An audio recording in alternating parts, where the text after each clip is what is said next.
जय गणेश ज्येष्ठ नागरिक संघाचा 13वा वर्धापन दिनाच्या व पदग्रहण। भुसावळ येथील जय गणेश ज्येष्ठ नागरिक संघाचा 13वा वर्धापन दिन व पदग्रहण समारोह नुकताच गणपती मंदिरात प्रांगणात उत्साहात संपन्न झाला।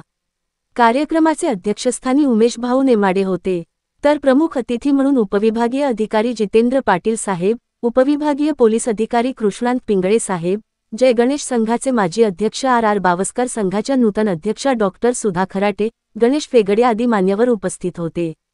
या प्रसंगी जय गुरुदेव ज्येष्ठ नागरिक संघाचे पदाधिकारीही विशेष आमंत्रित म्हणून उपस्थित होते। कार्यक्रमात जय गणेश ज्येष्ठ नागरिक संघाचे मावळचे अध्यक्ष आर बावस्कर यांनी नूतन अध्यक्षा सुधाताई खराटे यांना तसेच सचिव ज्ञानदेव इंगळे यांनी नूतन सचिव दिलीप टिके यांच्याकडे पदभार देऊन सत्कार केला। या प्रसंगी मान्यवरांच्या हस्ते ज्येष्ठ नागरिकांना पुरस्कार वितरण करण्यात आले। मनोगतात डीवायएसपी पिंगळे साहेब ज्येष्ठांचा मार्गदर्शन खूप महत्त्वाचे असल्याचे सांगितले। मावळते अध्यक्ष बावस्कर यांनी 2 वर्षात कार्यासाठी सर्वांचे सहकार्य मिळाल्याचे सांगितले।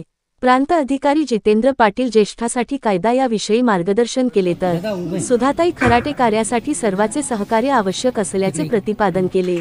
अध्यक्षीय भाषणात उमेश भाऊ नेमाडे यांनी ज्येष्ठासोबत कार्य केल्याने नवीन ऊर्जा मिळते, संवाद होणे आवश्यक असल्याचे सांगितले।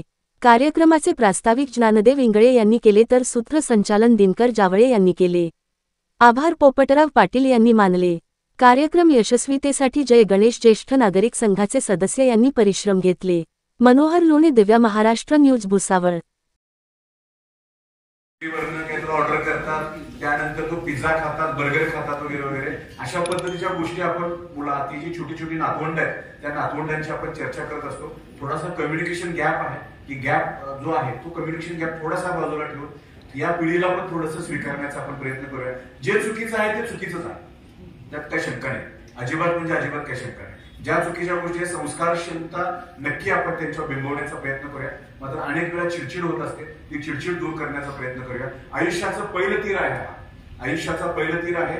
मी आता मॅडमना सांगितलं की 92 आणि शतक तुम्हाला मारायचं म्हणून मॅडमना सांगितलं, सेंचुरी ठोकायची ते म्हणजे त्यांनी हजर जबाबी किती आहेत बघा, हजर जबाबी किती आहेत, त्या सेंचुरी मारताना तुम्ही आमच्यासोबत पाहिजे म्हणून सांगतात। आणि शारीरिक प्रकृतीला तुम्ही खूप गरीब आहात असं त्यांना बोलता बोलता बोललो आणि त्यांना एक किरकिर करतो। त्यांचं म्हणणं फार मला एक पटलंय की ते मोकळं बोलायला लागले। इन सर्व्हिस मध्ये असताना सुद्धा किंवा बहुतांशी आपण व्यक्त होत नाही योग्य पद्धतीने, त्यामुळे आपली कोणी दखल घेत नाही अशी भावना निर्माण होते लवकर। त्यामुळे आतलं घुसमटले पण वाढतं आणि शारीरिक आरोग्याबरोबरच मानसिक आरोग्याची सुद्धा सांगताना खूप अभिमान वाटतो की तुम्ही जे ज्येष्ठ मंडळी आहात, तुमच्या प्रेरणेनेच आमची जी काही सामाजिक आणि राजकीय वाटचाल आहे ती आजपर्यंत होते आणि मला त्यात आनंद वाटतो। म्हणून वर्षानंतर परत मला 1 वर्षाचं एक्सटेन्शन मिळालेलं आहे आणि 2 वर्ष मी या संघाचा अध्यक्ष असताना संघाने मला खूप काही दिलंय। मी काही संघाला दिलंय असं नाही, तर संघाने मला खूप काही दिलंय।